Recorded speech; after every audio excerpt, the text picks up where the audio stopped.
the chairperson of the African Union, President of Mauritania, and their excellencies, the heads of state and government. This is a topic I can speak on for the whole day. I'm therefore glad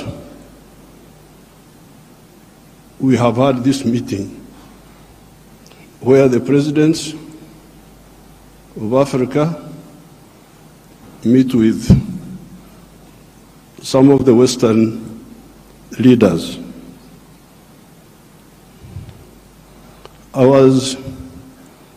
The crisis which is in Africa today is because of philosophical, ideological, strategic, economic mistakes, which we have been talking about since the 1960s. This is not an accident. When you see the crisis in many of the African countries, the collapse of states, we predicted this in the 1960s. Philosophical, ideological, strategic mistakes. I don't have time to amplify each one.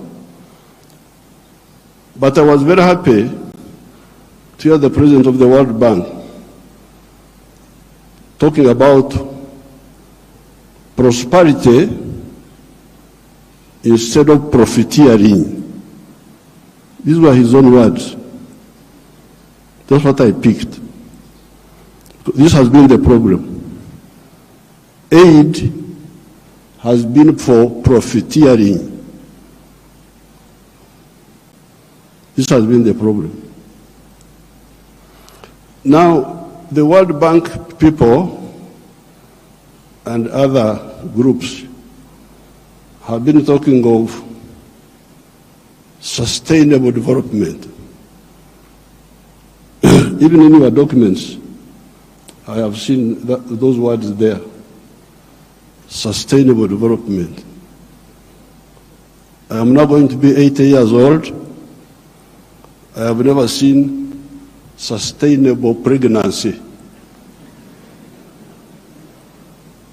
That a woman is pregnant this year, the pregnancy continues next year, 3 years, 4 years, it never happens. In life, pregnancy develops sustainably within the womb of the woman. Quantitatively, the baby is growing bigger and bigger. But at some stage, quantitative growth must be transformed into qualitative change. The pregnancy must become a baby. If the pregnancy remains pregnancy, the fetus will die.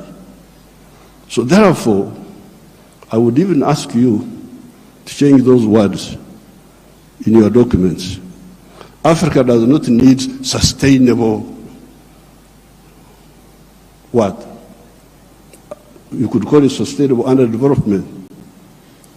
Africa needs socio-economic transformation. The pregnancy must become a baby. The baby must grow and become a teenager. The teenager must grow. That's what happens in life. You cannot have quantitative growth and you think you are doing anything. The main reason why there is no growth is because the growth factors are not funded. They are not even understood. What are the growth factors? We now talk of private sector-led growth. Yes, But for the private sector to grow, what does it need? It needs low costs of production. Ministers of Finance, low costs of production. And what are the low costs of production? Number one, transport. You must have low transport costs. Where do low transport costs come from? From the railway. If you don't fund the railway, how will you get low transport costs? Wonderful people, Banco Mundial, IMF, all of these. Where will low cost of production come from if you don't have a railway? I have been here for the last 64 years. I've been watching as a student leader, as a freedom fighter, now as the leader of a country. How many railways have been constructed or funded in Africa? The few that have been was by China, the Tanzania Railway to Zambia, and recently China, another one here in Kenya, and then Tanzania on their own, they are building a railway line. So if you are talking of helping Africa, the railway, I don't want to be involved in any other words, no, please. The railway,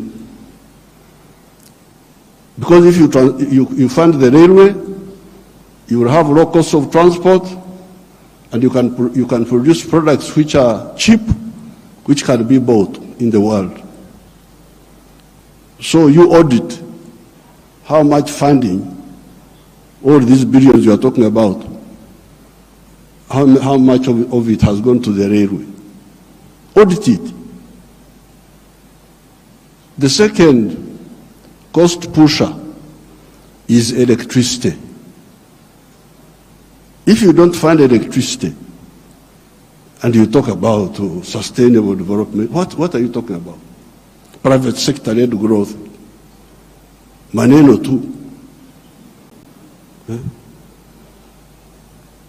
Electricity, we must have low-cost electricity, not exceeding 5 cents per kilowatt hour. That's what I insist on in Uganda. I'm tired of all these stories.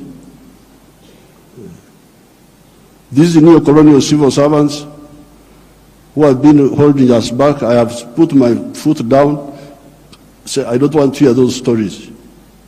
And Uganda is developing, and it will develop, because I don't entertain that nonsense anymore. Borrowing for what? Capacity building. Imagine seminars. They call you in a hotel, you eat chapati, you eat mandazi. They say that is capacity building. Capacity building should be on the ground, not just seminars. So, the second point, Excellencies, electricity. The third one, those people who talk about private sector-led growth, private sector-led growth. I have been trying to borrow money for our UDB, Uganda Development Bank, a bank which funds manufacturers. No, I don't get support for that. Instead, they want me to go, my people to go to commercial banks. But commercial banks cannot give, no, those commercial banks are to encourage imports. Because the only person who can borrow money and pay it back from a commercial bank is a trader who goes to China, goes to where, Dubai, brings products, sells them quickly, and pays back. So, if you are serious, I need to hear about the low-cost funding for manufacturing, Not for stories, not for what, no, manufacturing.